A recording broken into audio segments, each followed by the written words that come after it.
Hey guys, welcome back to the Calibrate Tools channel. And today we're going to talk about calipers, specifically a digital caliper. So stay tuned and I'll see you guys right after this.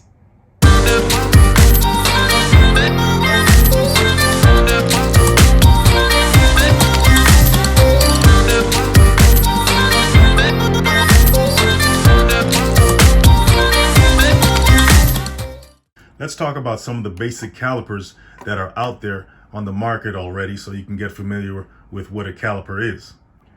First of all, what are calipers? We're not talking about the kind of calipers that you find in your car's disc brake system, though there are similarities in the physics and the function of them and the way they operate. But the calipers that we're talking about today are measuring tools, okay? So they're used to measure the distance between the opposite ends of an object. So just like many other tools and devices, you have the analog version and you have the digital version. So for instance, the caliper on the left right here is a basic analog caliper, okay? So as you can see, it looks like a ruler. You have the scale that's on the surface here, and the top scale is the meter scale and the bottom scale is the inch scale. So there is something called the capacity of a caliper. That means how much does it measure, right? For instance, in this one, it measures about 4 inches across max, and it has about 100 millimeters across on the meter scale. So you can see that on top right there, okay? Now, the basic anatomy of a caliper consists of outside jaws and inside jaws, okay? Now, what are jaws? Well, if you take this caliper right here and see this notch here, you can pull the jaws open by placing your finger on this notch and just sliding the caliper open like that. And as you see here, you have these jaws. Now these are the outside jaws, these bigger portions right here, and the smaller portion can be used as inside jaws to measure the inside spaces of an object like a pipe or whatever object you have that has an open space that needs to be measured.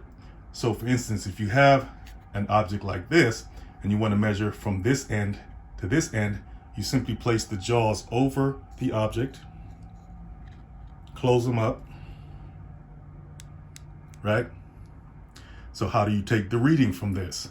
Well, if you look at this end right here, matter of fact, let me get my fingers out of the way. If you look at these markings here, you see out and in. So the first mark means that you're going to be measuring the outer portion of an object. The second line coming down says in next to it. That means you're going to be measuring the inside portion of an object. So what do we have here?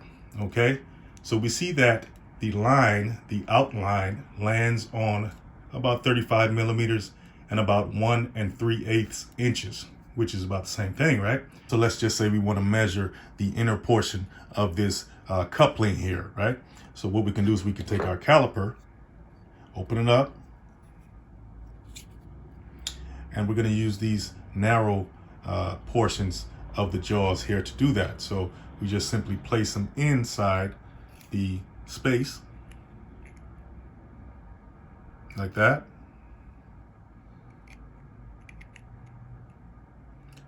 And we look at our reading. So what reading are we going to look at? Matter of fact, we can take the coupling off. It's firm enough to stay in place. What reading are we going to look at? We're going to look at this line, okay, that says in next to it. That stands for the inner jaws or inner measurements of an object. So where does that land? Okay, so we see that it lands about 29.5 millimeters. And as far as inches go, it lands about 1 5/32 inches. And if you want to round up, you can say 1 6/32, which would be about 1 3/16. But if you want to be more precise, it lands on the 1 5/32 mark. So there you go with that. Okay, so one more thing to note about the analog calipers is that when the jaws are completely closed, the caliper is considered zeroed out. That simply means that the beginning lines here are at 0 right here. And that's a very important distinction, especially when it comes to the calipers that we're about to talk about in a second. Okay guys, so the next caliper up is a digital caliper, and that's simply an analog caliper, because as you can see here, it has an analog scale as well, but it has a digital component that allows you to read the measurements digitally, okay, on an LCD screen like you see right here. Now the digital caliper is battery operated, okay, so you would just slide this portion down. That's the battery cover, take it out, and that's where you would put your battery. All right. So you would simply turn it on. Make sure that it's zeroed out. In other words, make sure that the jaws are closed. Okay. And say, for instance, you do this. And you close it up and it's not zeroed out. Well, it has a zero button here, which is a zero out button that you can press, and it takes it back to zero. And it also has a inch to millimeter button here, so you can switch from millimeters to inches. Right now it's on millimeters, but you can switch it to inches as well.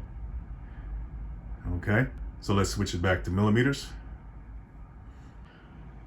Okay, so the outer jaws on these digital calipers would be these large jaws on the bottom here, and the inner jaws would be these smaller jaws on top. Now, on these calipers, you have what's called a thumb wheel, which allows you to slide the mobile portion of the jaws back and forth to achieve your desired measurement. Okay? Then you have a lock screw on top, which allows you to tighten down or lock down the measurement once you've achieved it. Now, on the back end, you have the depth gauge, right? And if I pull this open, you see that you have this portion sticking out. This allows you to measure the depth of an object as well, whether it's inside the object or maybe even outside the object too.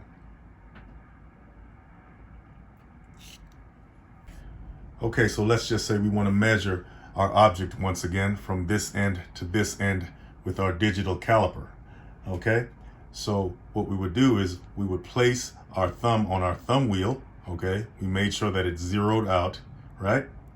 So we open it up, we open the jaws up, the outer jaws, and we put it over the object, close it up, and we see we have about 35 millimeters, okay? If you round it off, it's about 35 millimeters. And that's the same measurement we got with the analog caliper as well. Now let's measure the inner portion of our coupling with the digital caliper. So we would open our inner jaws, which are the jaws on top there, and put it inside the space until both jaws touch the inner portions of your object. Okay, it's not going anywhere. And we have 28.89 millimeters, right? And we got about 29 and a half on the last one. But these jaws go a little deeper inside, and I think the last one just caught this outer edge, these edges here on the inside, which are a little wider than the deeper edges where the threads are. Okay, so let's see if we can bring it a little more.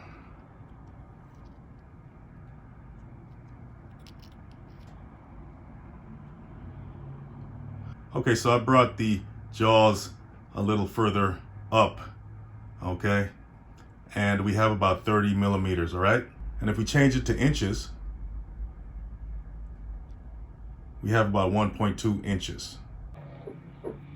Now, if you want to measure the depth of this coupling, or the length from this edge all the way to this edge from the inside, you would take your digital caliper. First, you want to zero it out. Okay, turn it on. It's zeroed out. Then you want to take your depth gauge, right? And that's this portion here that's sticking out as I turn the thumb wheel. You place this on the edge here and you slide it down, but let's put it on a surface so it can hit a surface. You slide that down like that. Okay, it's all the way to the bottom. Okay, the depth gauge has hit the table, all right? So we can take it out and see what it reads. That's 1.6 inches. And if we switch it to millimeters, that would be 42 millimeters deep. Okay guys, another type of measurement that you can make with your digital caliper is called a step measurement. Reason being is that some objects are configured with steps to them, like this one in front of you. If you look at the side profile of this object, it has a step configuration. You can see that here. You see this step right here? And you may want to measure the distance from the top of this step all the way to the top of the object right here, if you look at it from this perspective. And if you try to do that with a digital caliper this way with your outer jaws, that's not going to work out too well. You won't get an accurate reading, right? Because look how this jaw right here is sitting on the top of that step, right? This vertex or this point here is not even touching the top, right? So you won't get an accurate reading that way. And even if you try to use the inner jaws to do it like that, you don't know how accurate that would be, because you don't know if this portion is sitting flush to the top of this edge. So what you can do is you can take this portion of your caliper, place it on top of the step like that, and then lower with the thumb wheel this portion or this jaw right here till it lands on the top of this edge. So let's go ahead and do that. Boom. There you go. So we turn it on.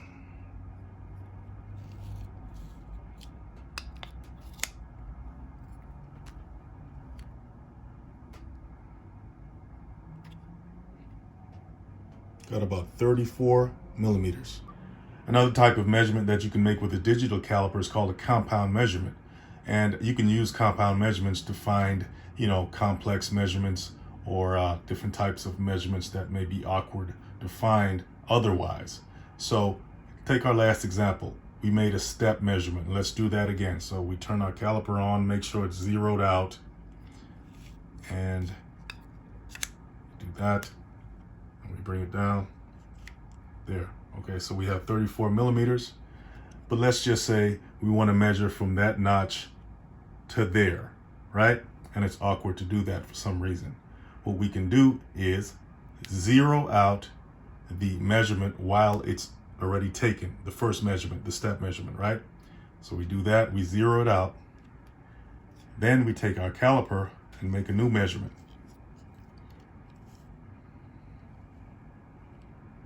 Okay, we measure that whole span. And what do we have here? We got 12.5 millimeters, okay? That is the distance from this notch here to that edge. Why? Because the caliper subtracted this distance here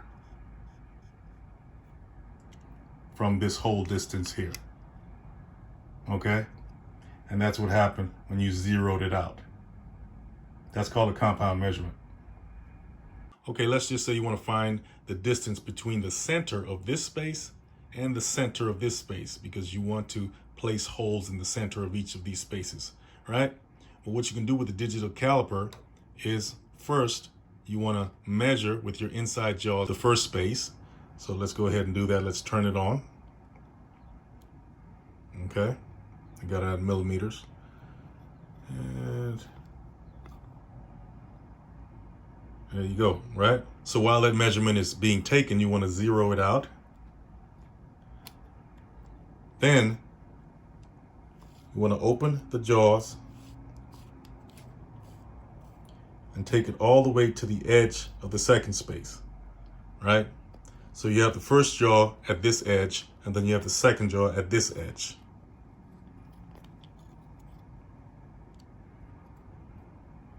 And that would be the distance between the center point of each space, 55 millimeters. If we press inches, it'll be about 2.1, 2.2 inches. That's the distance between the center point of each space. Now, another useful application for a caliper or a digital caliper is to see if a dowel like this one, and it can be metal as well. I just have this wood dowel here, just for the sake of illustration. This is all I have on hand right now. But that's to see if a dowel, whether it's metal or wood, to see if it fits into a hole that's meant for it properly, right? To see that if it's not too big or not too small for that hole that was made for it. So what you can do is you can go to the hole that you made for it. Okay, like I said, this is for the sake of illustration. And you can take your digital caliper, all right, use the inside jaws. We're going to use this hole right here. We're going to use this hole right here for the sake of illustration. You're going to take the inside jaws, open them up in the hole, okay? So now that we have that measurement, we're going to zero it out while it's measured. Then we're going to take our dowel and see what the measurement of the dowel is.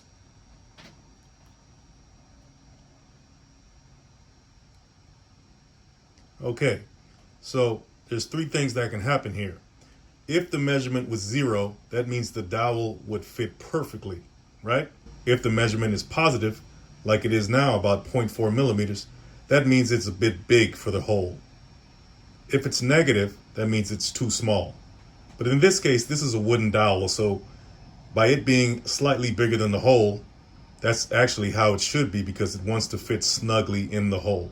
It's not going to slide in and out like a piston in a car. So that's how you check to see if your pin or dowel or cylinder is big enough, small enough, or fits just right in the hole. Now lastly, you can measure the thickness of the material that's left after drilling your hole. So you see these holes, let's pick this hole right here. You drill it, how deep does it go, and what is the thickness of the material left that was not drilled? So what you can do is you can take your caliper, right? Make sure it's zeroed out.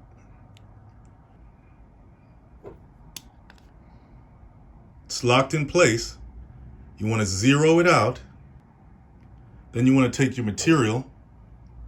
You want to stick the depth gauge in the hole and push it down.